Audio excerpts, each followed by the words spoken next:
the last 4 years. That's a fact. Obama? 2011 minus 8. Whatever. Not And four. Smartphones. And then, under President Clinton, we had a higher tax rate and created more jobs. How can you justify cutting taxes Well, first thing? I'm sorry, I just disagree on the numbers. That's fine. Different numbers from you. What are your I numbers? totally disagree on you. My numbers were that the Bush tax cuts created, and I think it was a net 1.1 million.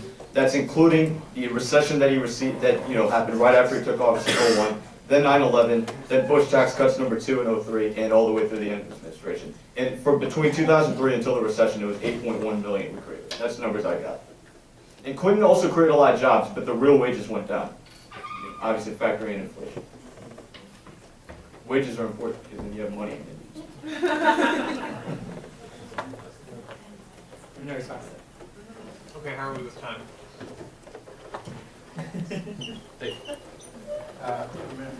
What's that? Oh, all right. So we're done with the question. That was 5 minutes. All right. So we have 1 minute now for closing statements from each side.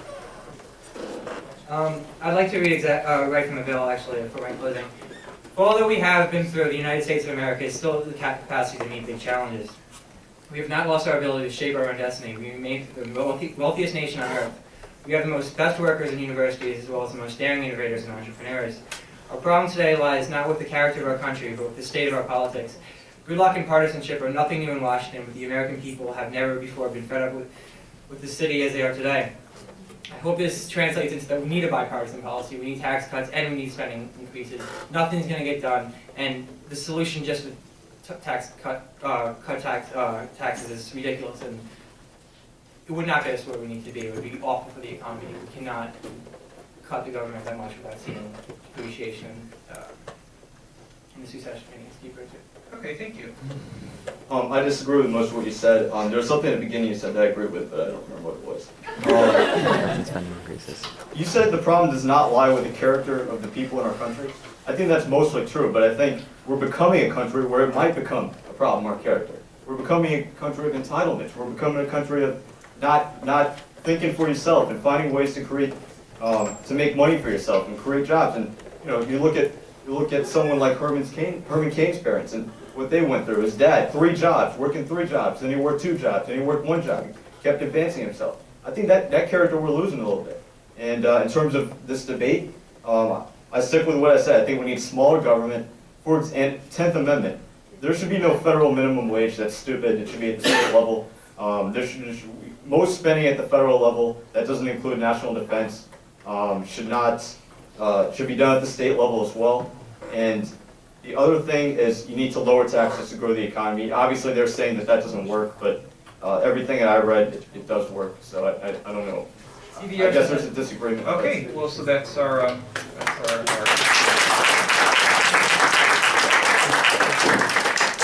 Well, so finally we arrive at the main event. Topic 4, our final topic is, should President Obama be reelected? Where has he succeeded and where has he failed? In light of the scope of the question, we're giving each side a whole 2 minutes instead of 1 minute, 30 seconds each for opening statements, and then our question and answer period will be 10 minutes instead of 5. So representing the Republicans is T.W. Reed, and for the Democrats is A.J. Ryan. And we'll start with, I guess, the Republicans this time. First of all, thank you all for coming out to tonight's debate. It's good to know that civil debate, some really hot issues, is still alive and well at Fordham. It's a really, really good thing. We aren't as well off as we were 4 years ago. That's not part of my argument. That's actually what President Obama said last week. Having had that pointed out to me by the President, I'm sure it won't come as a big surprise that I don't think Barack Obama deserves to be reelected. Now it seems easy for me to say that as a conservative. He's doubled the deficit that he claimed he would cut in half. He's grown the size of government to the biggest it's been in a generation, passed a horrific healthcare bill and a horrific stimulus bill that no one read, no one wanted, and either haven't or won't work. And he is one of the most anti-business and anti-growth presidents of all time. All things included, he has been a bad president and a worse leader. I mean, those debt ceiling negotiations, Like, was that real life? Really? Didn't even have a plan of his own. Mind-blowing. Now, I know what some of you are thinking, but TW, I'm a liberal. First, what would I say to you? First, I'd give you a constitution and ask you to read it. Second, I would say you shouldn't vote for Obama either. He broke almost every major foreign policy promise he made to liberals, which most promises he straight up knew he couldn't carry out or he didn't want to. Guantanamo Bay, that controversial prison that would be closed day one, he didn't. He knew he couldn't, he knew he didn't want to, because he knew it worked. Okay, unfortunately, That was 2 minutes? Yes. Well, I can't even take attendance in 2 minutes, so I think you guys are doing well enough. I want to thank Dr. Hume and thank TW for this, and thank you all for coming out. We're at a fork in the road. We can continue with Barack Obama and find our way to recovery, find our way to get dug out of this ditch that was just, President Bush just kept digging and digging, and we were driven right into it, and Barack Obama has had to try to find his way out. Or we can go down the road and have somebody like Vikram as president, who wants the 10th Amendment. We don't need somebody that thinks that the federal government should have no power controlling the federal government. We need somebody that's going to grow the federal government through, and with stimulus, and, I mean, the government helps create jobs. The 1940s would show that, when we got out of the Great Depression. We need the government to help us. We don't need the government to hurt us.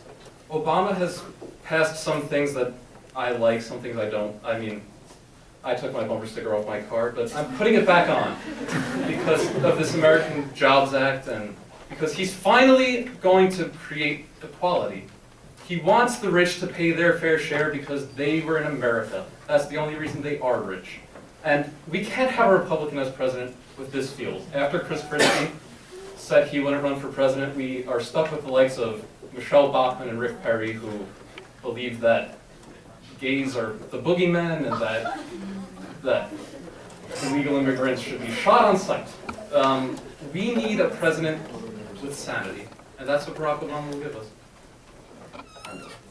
Okay, so now we have 5 minutes for back and forth. I didn't know they said that. I think that would be disqualifying if he was like a shooting illegal on site. But let me say something here. We've come to this really crucial moment. This is really good for any political science people. When it's called taking an issue that you can't really deal with and then finding a scapegoat. And right now we have it.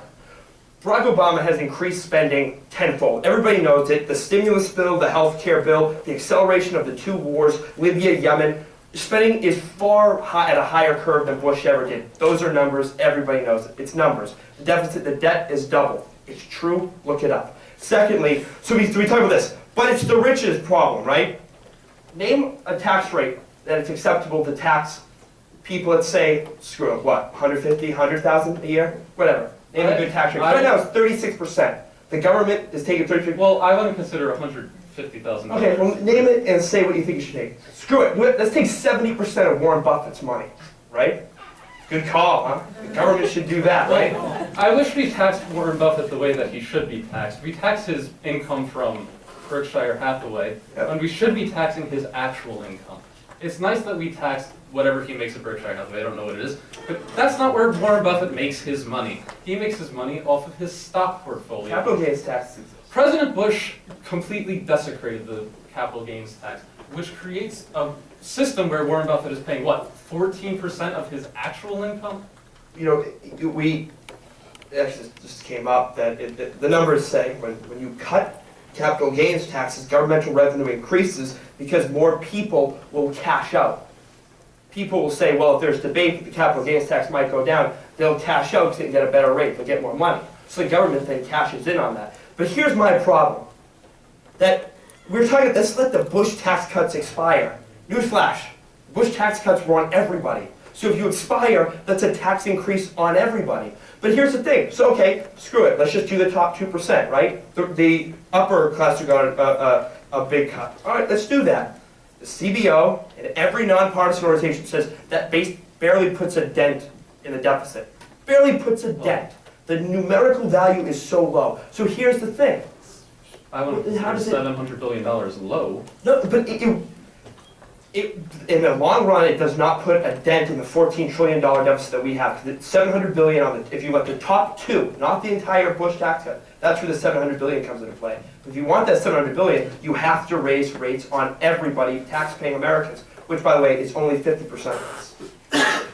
Oh, well, there is the main difference between Democrats and Republicans. They're arguing that we should really start taxing the people that are hurt the most. I didn't say that. Whoa, I didn't say that. I don't want to explain from. Screw it. I wanted more tax cuts for everybody. Well, I'm sure. Close loophole. I don't know. That's a good idea, I think. I don't know where you lie, like fall on this TW. If you're one of those flat taxers, Fair taxes. you're Fair tax. So you think what's that? The sales tax? Yeah, 36% sales tax. Tax people on what they buy, not what they earn. That's because technically, when you have a step-by-step tax pattern, I think that's fundamentally punishing people from climbing upward. It's almost a motive killer. Well, why do people climb? It was unconstitutional in the mid-1800s, by the way. Why were they able to climb upwards? Because they live in this country. Nobody, as the great candidate for Massachusetts Senate against Scott Brown said, nobody got rich on their own. By the way, that might be the scariest thing I've heard out of an American politician in a long time. And I want to say why. Because what she is doing there is purely inciting the class warfare. I wish we had. Well, I would go to, excuse me, Miss Warren, what is a fair tax rate?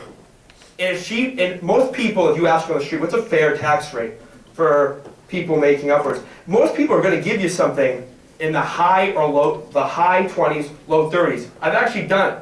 Most people are like, 25%, that sounds about right. Well, it's 34 right now. It was cut from 36 under the Bush administration. So let's just put it in perspective mentally here. And unless you want to be going around saying, you made a lot of money this year, young man. You're bend over, I'm taking all your money. You know? It's that's scary. The government shouldn't do that. That's very USSR-ish. You bring up class warfare.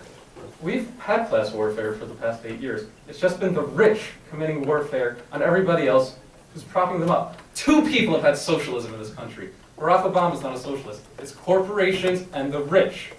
Corporations bailed out over and over again, banks, etc. The rich, they have these tax cuts which it's pretty much socialism for the upper echelon. Is that Question your definition of socialism. Okay, well, since our audience is chomping at the bit, so happily, we have 10 minutes for questions, so we'll turn things over to the floor. Really quick. This is a two-part question. Well, first I have a statement, then I have a question. First, did you know that when the original Tea Party happened, I'm talking 1700s, do you know what the British were taxing the revolutionaries, what the percentage was? I do not. 11% taxation. Second off, so we started a war over 11% taxation. I would like to start a war over 34. But the second part of my question I forgot. It'll come back to me. Anyway, 11%. 1776, 2011. I know. I hate math, so I really don't want answers, but I want you to answer. I would like a question just that. Do you think that the rich has the potential to help the needy? Not the poor, the needy.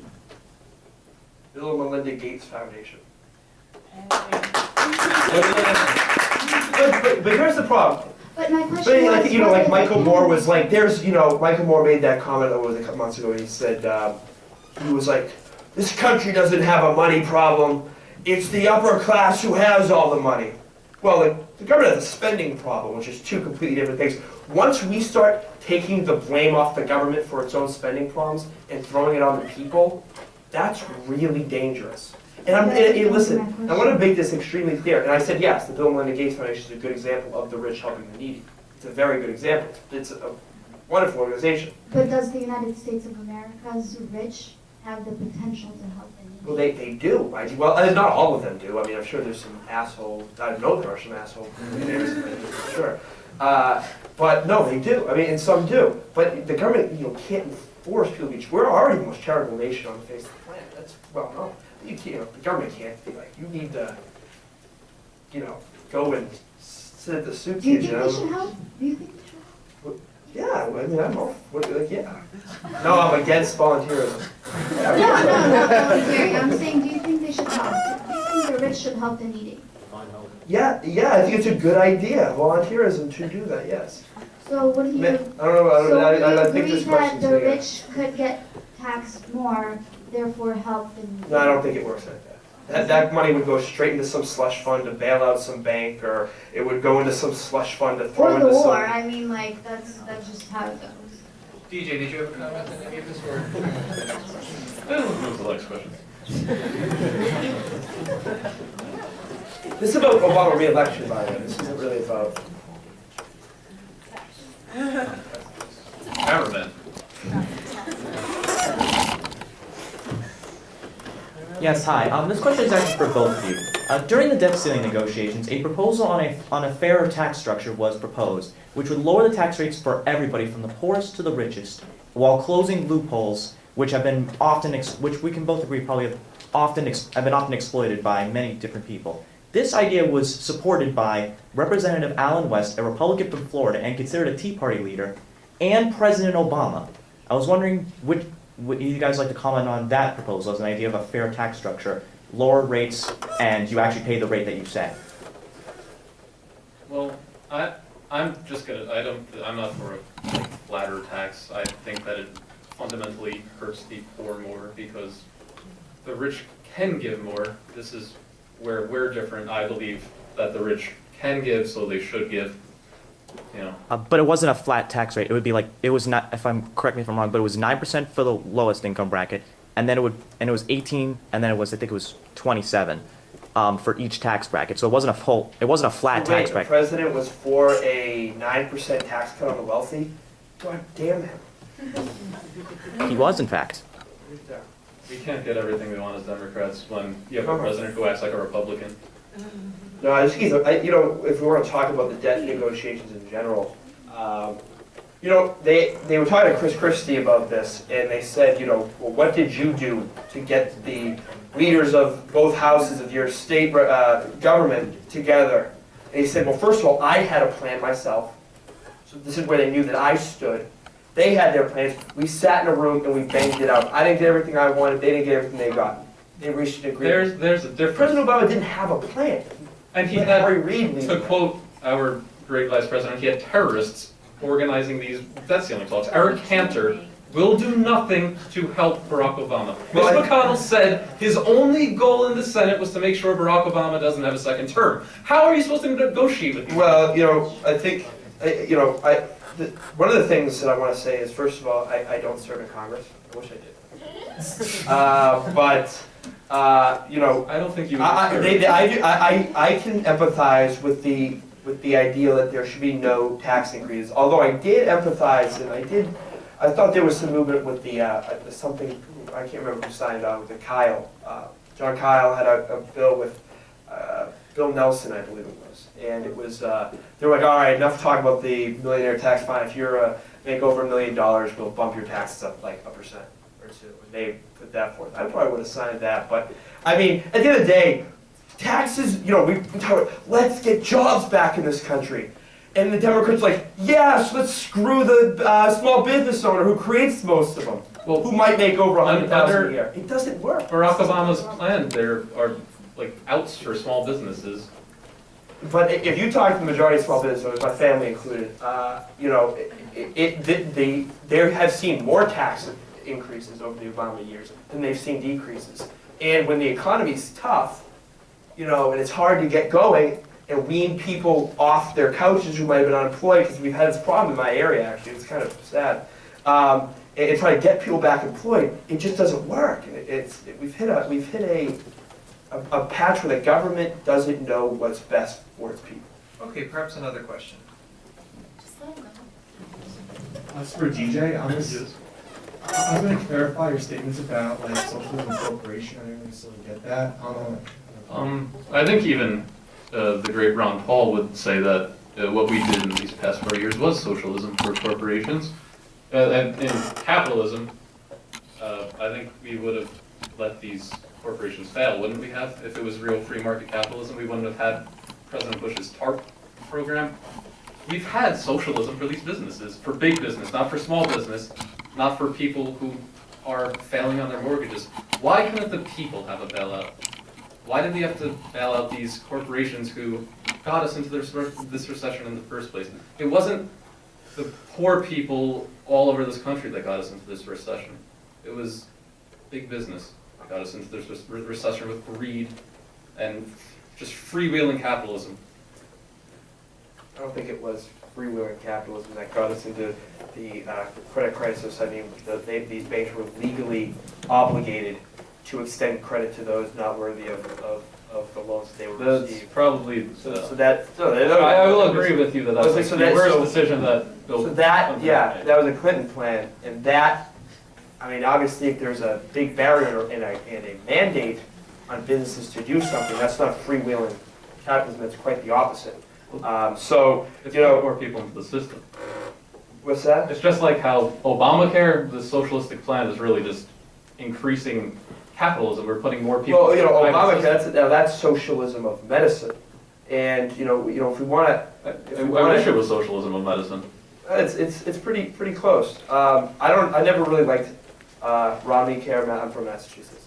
I think it's shot healthcare costs through the roof. Actually, it has, the numbers say that. But It also, you know, if we want to talk about excessive, you know, this talks back why he shouldn't be reelected. He passed a bill that was written in secret, that no one read, and that many independent economists say will hurt more than it will help. We're already seeing health care costs rise. There's a stat that came up that the average just went up 18% in the last few months or something like that for healthcare costs. But you know, the idea is that he could have done a good job on healthcare without spending a dime, and it was with making it more competitive, knocking down state barriers, tort reform, things that are common sense, widely agreed upon, free things to do that'll lower the cost, because that's the number one concern with healthcare. Not that people don't like their the plan. cost will never be lowered when there's a profit margin to make. That's why private healthcare, in my opinion, doesn't work. Capitalism is an amoral system. They don't care if people are dying as long as they're making a profit margin. And in my opinion, which this is an area where I disagree with the president, we should have had a public option so people don't have to choose You see, their ring or middle finger. Okay, when they lose we're running low on time. Some people have been patient. Maybe you wanted to make a comment. Sure. I did. Sort of coming back to the question, the topic of the question of whatever the topic. When the head of the Congress, Black Caucus, says that I'm disappointed in the president himself says, shellacked and verbiage like this. How can he justify his own re-election? Before I finish, I want to ask, on the other side, in those circumstances, who can? Okay, maybe a brief response from yes, you first. When you have the type of defeatism, it is tough to say that you should be reelected, but he knows that his ideas will get us, if he was able to implement his ideas, I think it would have gotten us out of this recession. He didn't get to implement any ideas. We extended the Bush tax cuts. He had a center-right platform. Maybe we were fooled as Democrats that he was our liberal savior. Maybe he was just a corporatist in disguise, but I don't know. Unfortunately, we are a center-right country, so this liberal savior would not be able to be elected widely. And I think people are done with the sword and rhetoric. But to your question, which, who? Who can? Well, I was wondering. you know, I'm a John Huntsman man, as of right now. I'm a John Huntsman man. I really was praying to God that Christie got in the race. My original man, John Thune, senator from South Dakota, didn't jump in. I was hoping we just got more talent in, but you know, when you're faced up against an incumbent, regardless of how weak they look, it's very hard to get some real good talent into a pool. So, you know, right now I'm a John Huntsman man. Do I think Rick Perry could win a general? He's got to change a few things. But his job's right. You know, people get past the cowboy, get past you know, Okay. what he did in Texas was good. Brief, yes, thanks. All right, so now we're going to have also brief closing statements from each, so 1 minute each. Thank you. There is a void of leadership in the White House, and I think we've hit a point in our country's history where we're done with the rhetoric on the teleprompters. We're done with these highfalutin sort of, turns of phrase that lead to nothing but disappointment and gridlock in Congress. He's made us more polarized. It's true, we're more polarized now than we were 4 years ago. He's made the government worse. The government's bigger, more bureaucratic. Now with Obamacare, it's going to be 15,000 more bureaucratic. It's time for a change. We need somebody in there who's going to shrink the size of the government, empower small businesses, empower the workers, empower everybody, and get the government off people's back and out of everything.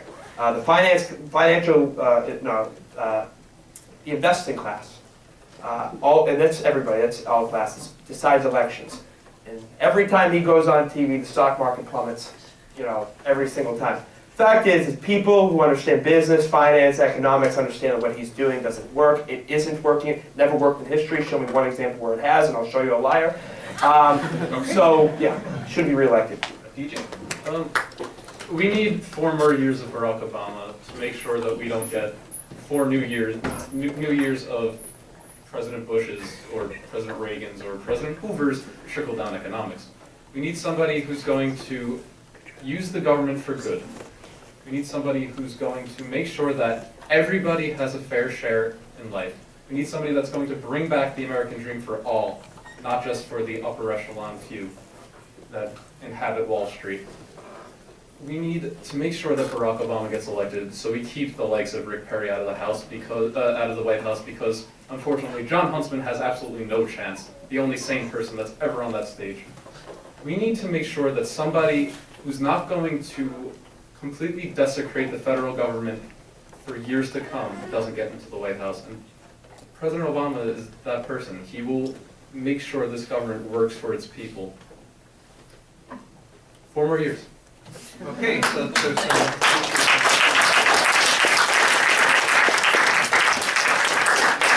Okay, well, I want to thank, again, all of our debaters, I think, for a very lively discussion. And I want to thank all of you for turning out. I'm very heartened, as a member of the Political Science Department, to see so much enthusiasm for politics. If you'd like to translate this enthusiasm into a degree, consider majoring in political science, and you can come see me about that. Any other comments? Thank you, Professor Hume, for moderating.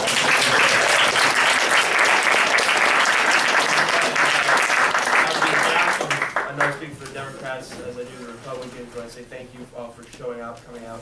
Really cool. Next time when we do this, hopefully soon, bring your friends and let's keep this going, all right? So we can move on up to a different hall. Good night, guys. Yeah.